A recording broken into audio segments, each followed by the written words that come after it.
नमस्कार मित्रांनो, कथामृत मराठी या यूट्यूब चॅनलमध्ये तुम्हा सर्वांचे स्वागत आहे. आज आपण पाहणार आहोत घरात कोणते वृक्ष लावायचे आणि कोणते टाळायचे. पण त्याआधी आपल्या कथामृत मराठी या यूट्यूब चॅनलला सबस्क्राईब करा.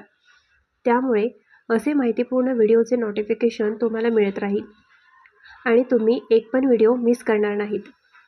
आणि आपल्या व्हिडिओला एक लाईक नक्की करा आणि कमेंट बॉक्समध्ये श्री स्वामी समर्थ नक्की लिहा. हा प्रश्न आपल्याला फक्त सौंदर्य किंवा शेतकरी उपयोगापुरता मर्यादित नाही, तर आपल्या कुटुंबाच्या सुख समृद्धीशी सुद्धा निगडीत आहे. कारण प्राचीन काळापासून घरात झाडांच्या निवडीबाबत अनेक नियम आणि परंपरा पाळल्या जातात, ज्यामध्ये फक्त धार्मिक श्रद्धा नव्हे तर वास्तुशास्त्र, ज्योतिषशास्त्र आणि नैसर्गिक विज्ञानाचा समावेश असतो. उदाहरणार्थ, घराच्या अंगणात किंवा अंगणाच्या जवळ ज्या झाडांची मुळे जड खोलवर जातात आणि घराच्या भिंती किंवा पाण्याच्या पाईपलाईनला हानी पोहोचवतात, अशा झाडांचा निषेध करण्यात आला आहे.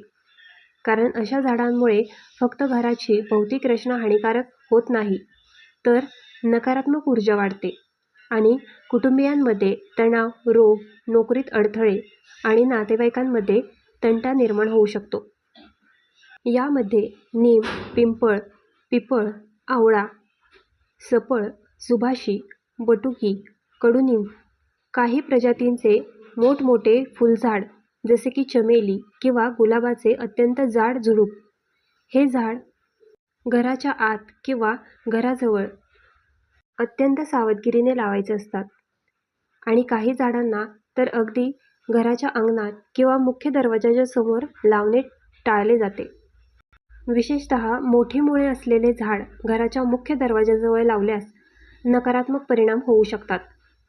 कारण दरवाजापासून प्रवेश होणारी सकारात्मक ऊर्जा झाडाच्या मुळे अडवली जाऊ शकते, ज्यामुळे घरात सुख समृद्धी कमी होते, शत्रूंचा प्रकोप वाढतो आणि आर्थिक अडचणींमध्ये वाढ होते. याशिवाय घराच्या अंगणात किंवा अंगणाच्या कोपऱ्यात खारट मातीत जड आणि जाळून जाणारे झाड लावल्यास जास्त वर्षानंतर त्याची मुळे पाणी पुरवठा, विजेच्या केबल्स किंवा भिंतींना नुकसान पोहोचवतात, ज्यामुळे घराच्या भौतिक नुकसानाबरोबरच कुटुंबियांमध्ये मानसिक तणाव वाढतो आणि आरोग्याचेही नुकसान होते. प्राचीन लोकांचे निरीक्षण असे होते की ज्या झाडांवर जास्त उंची, जड फांद्या, काटेरी पाने किंवा जड फळे असतात, त्यांना घराजवळ लावल्यास वादविवाद, आर्थिक नुकसान, अचानक आजार आणि अनपेक्षित अपघात होण्याची शक्यता वाढते. म्हणून अशा झाडांचे योग्य अंतर ठेवणे, योग्य दिशा ठरवणे आणि झाडाची काळजी घेणे आवश्यक आहे. आणखी घरात काही विशिष्ट वृक्षांचा धार्मिक दृष्टिकोनातून टाळण्याचा सल्ला दिला जातो. जसे की काही लोक म्हणतात की घराच्या पूर्वेकडे पिंपळ किंवा पिपळाचे झाड लावल्यास नकारात्मक ऊर्जा वाढते, तर काही म्हणतात की नीम घराजवळ असल्यास आरोग्याला हानी पोहोचवते. त्याचबरोबर घराच्या पश्चिमेकडे मोठी झाडे लावल्यास घरातील वृद्ध व्यक्तींवर परिणाम होतो आणि घरातील शांती कमी होते. अशा सर्व बाबींचा विचार करून झाडे लावणे, त्यांची योग्य काळजी घेणे, त्यांच्या वाढीचे निरीक्षण करणे, मुळे जास्त खोलीत गेल्यास त्यांना तडजोडीने कापणे किंवा रोपणाची जागा योग्य ठेवणे अत्यंत आवश्यक आहे. कारण घरात योग्य झाडे आणि योग्य प्रकारे ठेवलेले झाडे कुटुंबांच्या आरोग्य, आर्थिक स्थैर्य, शांती, वैवाहिक संबंध आणि संततीच्या विकासासाठी अनुकूल असतात. तर चुकीचे झाड चुकीच्या ठिकाणी लावल्यास, जसे की घराच्या प्रवेशद्वाराजवळ, अंगणाच्या मध्यभागी किंवा पाण्याच्या पाईपलाईनजवळ, ते केवळ भौतिक हानीच करत नाहीत, तर मानसिक ताण, आर्थिक अडचणी, आरोग्याचे नुकसान आणि कुटुंबियांमध्ये तणाव निर्माण करते. म्हणून घरात झाडे लावताना आपल्याला प्राचीन परंपरा, वास्तुशास्त्र, पर्यावरणशास्त्र, झाडांच्या गुणधर्मांचा विचार करून योग्य जागा, योग्य अंतर, योग्य झाड आणि योग्य काळजी यांचा समावेश करावा लागतो, जेणेकरून घरातील नकारात्मक ऊर्जा कमी होईल, सकारात्मक ऊर्जा वाढेल, कुटुंबियांचे आरोग्य, आर्थिक स्थैर्य, नातेसंबंध आणि आनंद टिकेल आणि जे झाड घरासाठी हानिकारक आहेत ते लावण्यापासून टाळले जाईल. अशा प्रकारे घर हे फक्त भौतिक दृष्टीने सुंदर राहील असे नाही, तर कुटुंबाचे जीवन सुखी, समृद्ध आणि निरोगी राहील. त्यामुळे झाडांची निवड आणि रोपण एक जबाबदारीपूर्ण, सावध आणि विचारपूर्वक निर्णय असतो, ज्याचे परिणाम अनेक वर्षे टिकतात.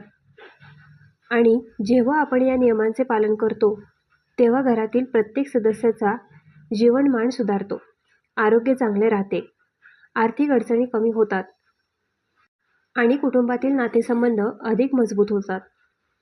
आणि या सर्व गोष्टी लक्षात घेतल्यास घरात कोणते वृक्ष लावायचे आणि कोणते लावू नये हे समजून घेणे अत्यंत महत्त्वाचे ठरते. कारण चुकीच्या झाडामुळे घरातील नकारात्मक परिणाम अनेक वर्षांपर्यंत टिकतात आणि योग्य झाड, योग्य जागा आणि योग्य काळजीमुळे घरातील सकारात्मक ऊर्जा वाढते, जीवनात शांती, समृद्धी, स्वास्थ्य आणि आनंद टिकतो. आणि हे सर्व अनुभव, प्राचीन परंपरा, वास्तुशास्त्रांचे नियम, झाडांच्या जैविक गुणधर्मांचा विचार, घरातील स्थान, प्रकाश, जलसंधारण आणि मनोवैज्ञानिक परिणाम यांचा समावेश करून ठरवले जाते, ज्यामुळे प्रत्येक झाडाचे स्थान, निवड आणि काळजी या सखोल विचारांवर आधारित असते.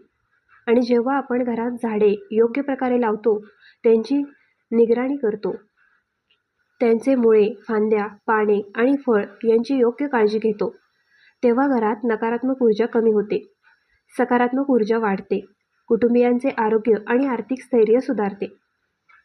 तसेच घरातील शांती आणि नातेसंबंध अधिक मजबूत होतात. आणि अशा प्रकारे घरात झाडांची निवड ही एक कला आणि विज्ञान दोन्ही आहे, ज्यामुळे आपले घर फक्त भौतिकदृष्ट्या सुंदर नाही, तर आत्मिकदृष्ट्या सुखी आणि समृद्धी राहते.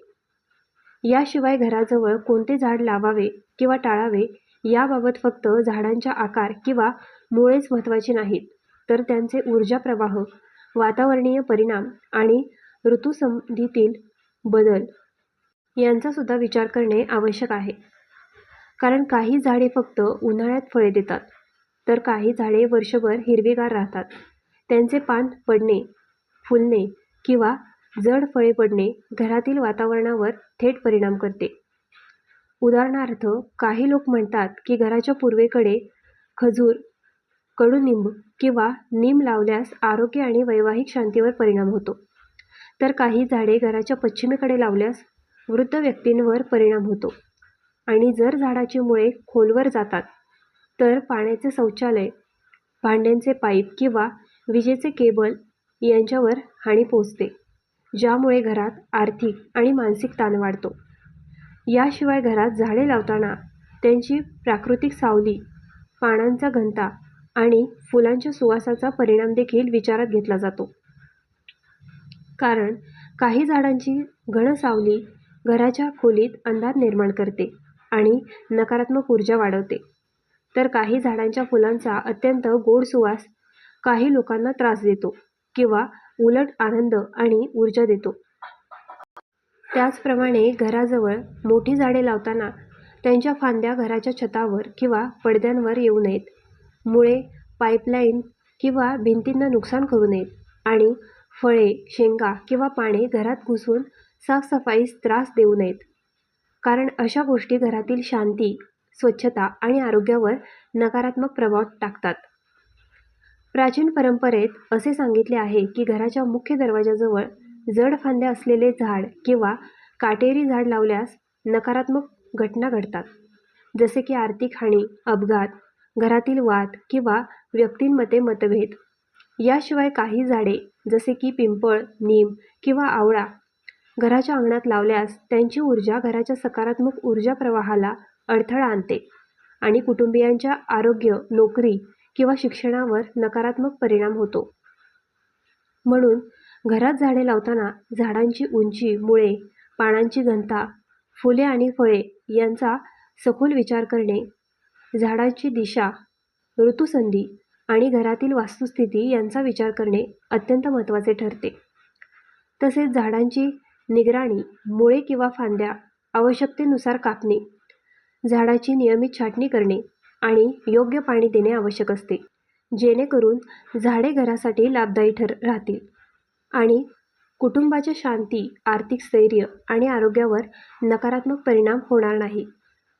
अशा सखोल विचारांमुळे घरातील झाडे फक्त नैसर्गिक सौंदर्य देतात असे नाही, तर घरातील सकारात्मक ऊर्जा वाढवतात, नकारात्मक ऊर्जा कमी करतात, कुटुंबियांच्या नातेसंबंधांना बळकटी देतात, आर्थिक स्थैर्य टिकवतात, आरोग्य सुधारतात आणि घराचे वातावरण शांतीपूर्ण ठेवतात. तर चुकीच्या झाडामुळे किंवा चुकीच्या जागी झाड लावल्यास हे सर्व परिणाम उलटे होतात. त्यामुळे झाडांची योग्य निवड आणि काळजी ही एक जबाबदारी आणि सजगतेची बाब आहे, जी घराच्या भौतिक, मानसिक, सामाजिक आणि आध्यात्मिक आयुष्यासाठी अत्यंत महत्त्वाचे आहे. शेवटी प्रत्येक झाड घरासाठी फायदेशीर किंवा हानिकारक असू शकते आणि आपल्याला ही जाणीव ठेवून झाडांची निवड, योग्य अंतर, योग्य काळजी आणि झाडांचे नियमित निरीक्षण करून घरातील सकारात्मक ऊर्जा टिकवणे आवश्यक आहे, ज्यामुळे घरातील प्रत्येक सदस्याचा जीवनमान सुधारते, आनंद टिकतो, नातेसंबंध मजबूत होतात आणि घर हे फक्त भौतिकदृष्ट्या सुंदर नसते, तर आत्मिकदृष्ट्या सुखी आणि समृद्ध राहते. आणि या सर्व सखोल विचारांमुळे घरात कोणते वृक्ष लावू नयेत हे समजून घेणे, टाळणे आणि योग्य झाड निवडणे अत्यंत आवश्यक ठरते. व्हिडिओ आवडला असेल तर व्हिडिओला लाईक करा आणि आपल्या लाडक्या चॅनल कथामृत मराठीला सबस्क्राईब करायला विसरू नका. धन्यवाद. श्री स्वामी समर्थ.